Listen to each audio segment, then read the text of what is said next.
Real Madrid diterpa isu perpecahan, ini kata Jude Bellingham. Gelandang Real Madrid Jude Bellingham membantah narasi yang mengatakan hubungan para penyerang Los Blancos meretak. Rumor ini muncul lantaran performa tim yang dikatakan belum maksimal dari awal musim. Melansir Sportsmall, terdapat perubahan pada tim yang bermarkas di Santiago Bernabeu ini, sejak kedatangan Kylian Mbappe pada bursa transfer musim panas lalu. Bellingham memiliki peran yang berbeda dari musim sebelumnya. Mbappe yang tadinya bertugas sebagai pemain sayap kiri di Paris Saint-Germain, kini berperan sebagai ujung tombak Los Blancos. Dia diapit dua pemain berkebangsaan Brasil, Vinicius Junior di kiri dan Rodrigo Goes di kanan. Sementara Bellingham, yang sebelumnya jadi gelandang serang, diinstruksikan pelatih Carlo Ancelotti untuk bermain lebih ke belakang. Perubahan ini membuat Real Madrid harus beradaptasi untuk membiasakan diri. Kondisi itulah yang membuat rumor keretakan hubungan antar pemain. Bellingham mengaku tahu adanya rumor ini di media sosial. Pemain asal Inggris ini pun menepis narasi tersebut. Di sosial media mereka mencoba untuk menciptakan narasi buruk antara saya, Mbappe, Rodrigo, dan Vinicius, ujar peraih penghargaan pemain terbaik La Liga musim 2023/2024 ini. Fakta yang sebenarnya terjadi adalah kami berempat adalah teman baik. Kami berteman di dalam dan luar lapangan, lanjut Bellingham.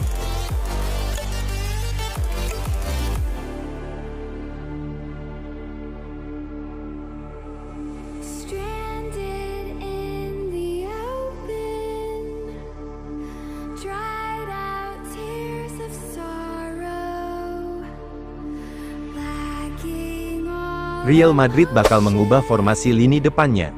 Real Madrid telah berjuang untuk meniru permainan sepak bola yang mengesankan yang mereka tunjukkan musim lalu, meskipun ada harapan bahwa kedatangan Kylian Mbappe akan memperkuat permainan mereka. Staf pelatih, yang dipimpin oleh manajer Carlo Ancelotti, dan para pemain bekerja untuk menemukan ritme dan pemahaman mereka, berhasil menghindari kekalahan tetapi menghadapi lebih banyak tantangan daripada yang diantisipasi dalam mengamankan kemenangan. Karena itu, Marca melaporkan bahwa salah satu kesimpulan utama Ancelotti adalah perlunya mempertimbangkan pengaturan 4 gelandang untuk mencapai keseimbangan yang hilang dalam permainan tim. Real Madrid bermain dengan 4 gelandang selama sebagian besar musim lalu, tetapi kembali ke 4-3-3 musim ini, untuk mengakomodasi Mbappe, Vinicius Junior, dan Rodrigo dalam susunan pemain. Namun, sang manajer mempertimbangkan untuk kembali ke pengaturan lini tengah 4 pemain lagi, yang berarti dia mengorbankan salah satu penyerang. Strategi ini tidak akan digunakan dalam setiap pertandingan, tetapi kemungkinan akan diterapkan dalam pertandingan besar dan pertandingan tandang yang berat. Dengan pertandingan melawan Atletico Madrid yang akan berlangsung 10 hari lagi, masuk akal jika Real Madrid akan segera menguji formasi ini. Ancelotti yakin bahwa memasukkan gelandang keempat sangat penting untuk membangun keseimbangan yang selama ini kurang. Tim menunjukkan kemampuan mereka untuk menciptakan peluang melawan Stuttgart, dengan mencatatkan 19 tembakan ke gawang, tetapi juga membiarkan lawan melepaskan 17 tembakan, yang mendorong sang manajer untuk memikirkan kembali strateginya. Di luar perubahan taktis, dan meskipun ada peningkatan yang jelas dalam kecepatan dan bentuk pada saat-saat tertentu selama pertandingan Stuttgart, Ancelotti melihat masalah pertahanan yang berulang yang tidak ada musim lalu. Selama pertandingan, ia terlihat mendesak para pemainnya, khususnya para penyerang, untuk mengerahkan lebih banyak upaya dalam melacak kembali dan mendukung pertahanan. Pergeseran formasi ini telah ada di papan taktis, dan penampilan melawan tim Jerman akan mempercepat penerapannya, tidak harus sebagai pendekatan yang lebih defensif, tetapi lebih sebagai pendekatan yang lebih solid. Penyesuaian taktis ini akan mengharuskan mengeluarkan salah satu penyerang, dengan Vinicius dan Mbappe di antaranya. Sementara itu, Bellingham akan diminta untuk kembali ke perannya dari musim lalu ketika ia memiliki kebebasan menyerang tetapi dengan tanggung jawab defensif yang jelas di sayap kiri.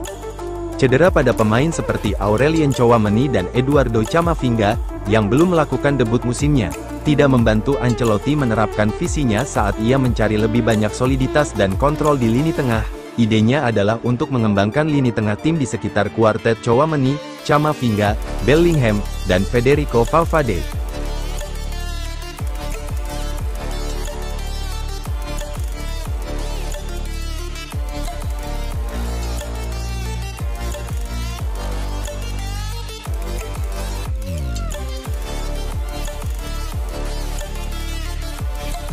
Man City terancam ditinggal Erling Haaland ke Real Madrid. Erling Haaland didesak untuk meninggalkan Manchester City dan bergabung dengan Real Madrid karena tim Liga Inggris itu terancam bersalah dalam pelanggaran keuangan. Anak asuh Pep Guardiola itu berada di hari ketiga sidang mereka ke dalam 115 dugaan pelanggaran aturan keuangan papan atas antara 2009 dan 2018. Meski Man City dengan tegas menolak semua tuduhan terhadap mereka, hukuman bisa tidak terbatas sudah menunggu jika mereka dinyatakan bersalah, termasuk kemungkinan pengurangan poin, denda atau bahkan pengusiran dari Liga Inggris sama sekali. Lebih mengerikan lagi, Erling Haaland, yang sudah memiliki 9 gol untuk musim ini, bisa saja menuntut untuk pindah klub. Pemain Norwegia itu terikat kontrak di Etihad hingga 2027, tetapi itu tidak menghentikan legenda Real Madrid, Guti, mendesak mantan timnya untuk bergerak untuk bintang itu. "Saya akan membawa Haaland ke Real Madrid," kata Guti pada hari Senin.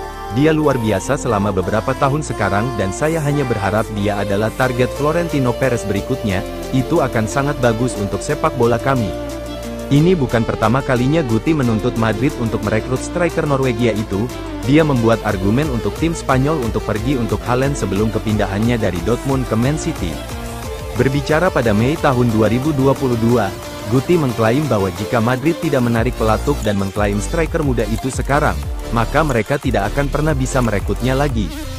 Vinicius, Benzema, Haaland, dan Mbappe bisa bermain bersama. Jika Anda dapat memiliki Haaland dan Mbappe di Real Madrid, itu adalah lompatan dalam kualitas, tidak perlu diragukan lagi. Real Madrid harus melakukan semua yang mereka bisa untuk menandatangani kedua Mbappe dan Haaland.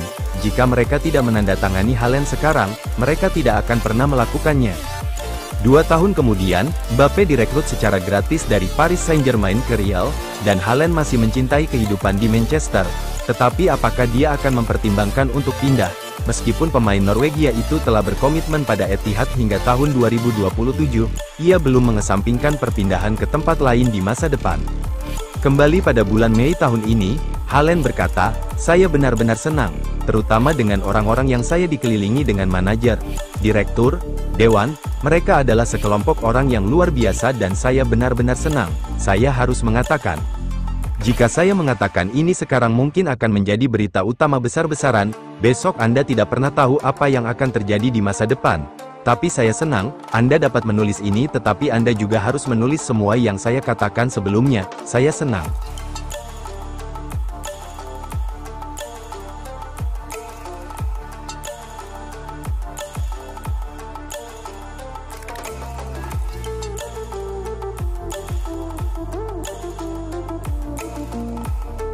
Eduardo Camavinga kembali berlatih jelang derby Madrid.